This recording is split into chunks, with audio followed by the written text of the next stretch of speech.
Magandang araw sa inyo mga buddy. Ang petsa po ngayon ay January 27 at 10 days na po itong tanim kong sibuyas. Ito nga po yung kanyang tindig mga buddy at 10 days na po siya ngayon. At medyo marami na rin po siyang damo tulad po ng mga barsangan na to. Kailangan na po natin siyang padamuhan para hindi po lumago yung kanyang barsanga. Yung barsangang damo. Ayan nga, at medyo bumubulas na siya mga buddy. Kaso nga lang talagang matagal lang po bumulas yung mga sibuyas ngayon. Hindi po tulad nung nakaraan na kinabukasan ay nakaungar na agad. Ngayon dito mga buddy parang ngayon palang uungar pero 10 days na po siya. Pero syempre pagagandahin natin yan mga buddy gamit yung mga ginagamit nating lason.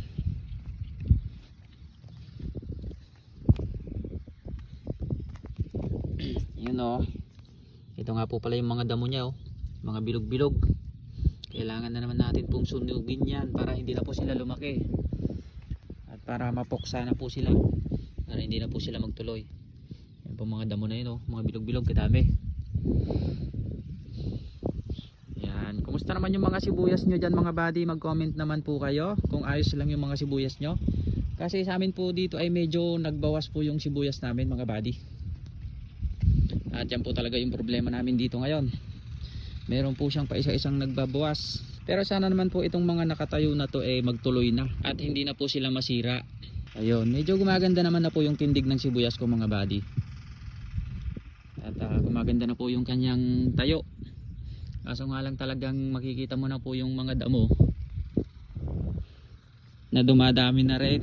Pero dahil wala pa nga po tayong maayang mga pwedeng magdamo, papalipas po muna tayo ng mga 2 araw pa at maghahanap pa tayo ng mga pwedeng magdamo na dito sa ating sibuyas.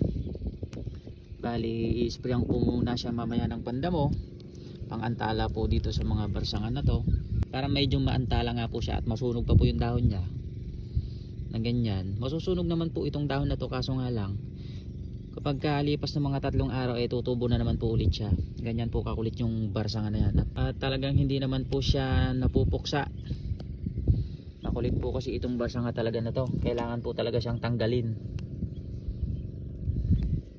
Ito na nga yung sinasabi kong barsanga mga buddy. At napakadami na po dito sa isang banos na to. Bali 2 banos to mga buddy na makapal po ang barsanga.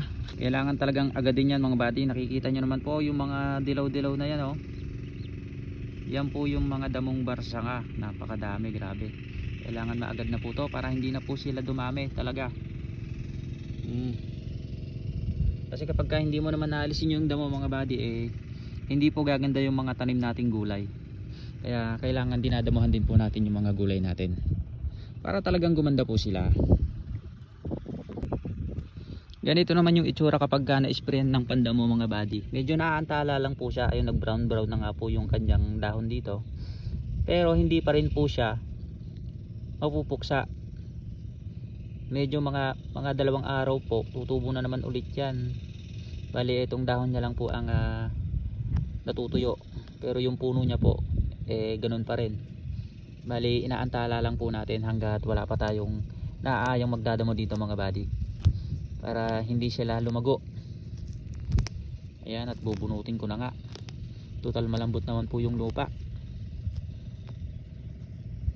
Pero mas maganda dito mga buddy kapag may pandamo ka, para makuha mo po yung kanyang mutha, yung kanyang laman. Meron po kasing laman yan. Pagka hindi mo nakuha, tutubo rin po talaga.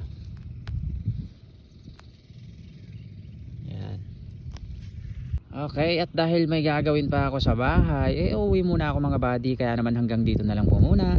Maraming salamat, mag-ingat po tayong lahat hanggang sa muli. Bye bye.